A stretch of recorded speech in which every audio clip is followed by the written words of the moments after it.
Bonjour tout le monde! Aujourd'hui, je commence une série un petit peu spéciale, les crash tests. Je vais essayer des techniques ou des choses que je n'ai jamais vues sur YouTube, et essayer de comprendre pourquoi on n'a jamais vu de tuto justement.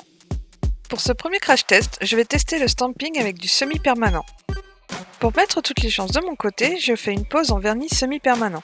Je commence par le primer, une couche de base, le vernis de couleur, une seconde couche de couleur, sans oublier de catalyser entre chaque couche.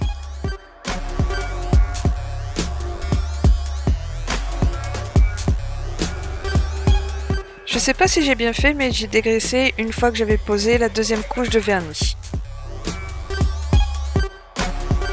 Je peux passer au crash test. J'ai choisi un motif, ici j'ai voulu faire des libellules, et je prends mon tampon de stamping habituel. Je prends un vernis semi-permanent assez foncé et je commence le stamping comme d'habitude. J'applique le vernis sur le motif.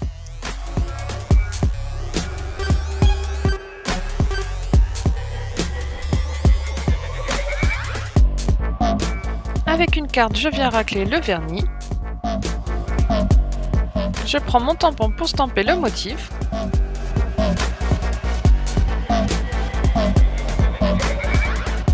On peut voir que le motif a bien pris sur le tampon, mais qu'il commence à se rétracter.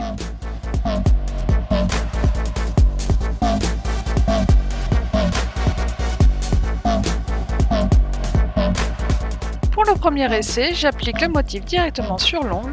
Je nettoie ce qu'il y a sur la peau autour de l'ongle avec un pad et du cleaner, puis je catalyse 2 minutes sous lampe UV.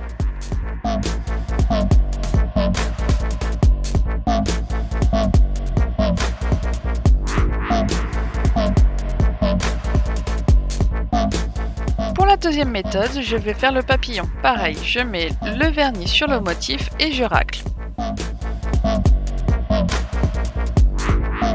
Je prends le motif sur le tampon, sauf que cette fois je mets le tampon 15 secondes sous la lampe UV. J'applique ensuite le motif sur l'ongle comme d'habitude.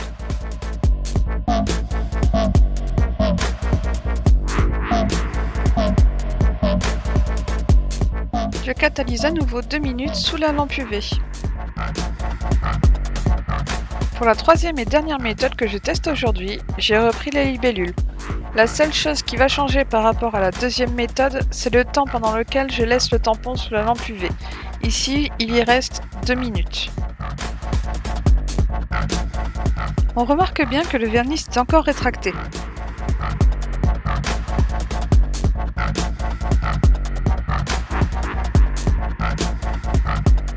Je pose le motif sur mon ongle et je nettoie bien le contour.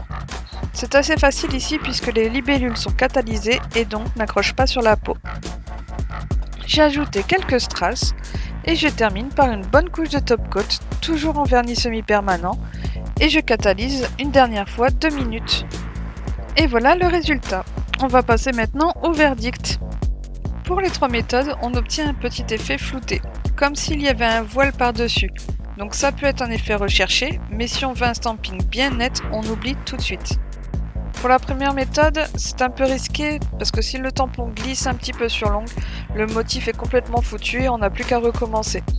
Pour la troisième et pour la deuxième méthode aussi d'ailleurs, le motif peut glisser sur l'ongle. Comme il est déjà catalysé, j'avais dégraissé mes ongles, ça a glissé un peu. Donc à voir en dégraissant pas les ongles avant le stamping. Donc pour cette technique, je donne un flacon et demi. Je comprends un peu mieux pourquoi on n'en voit nulle part. Si vous aussi vous avez des idées de test, mettez-les en commentaire sous la vidéo et je le ferai dans une prochaine vidéo crash test. N'hésitez pas à aimer et partager la vidéo et si vous ne voulez rien rater, pensez à vous abonner. À mercredi pour une prochaine vidéo.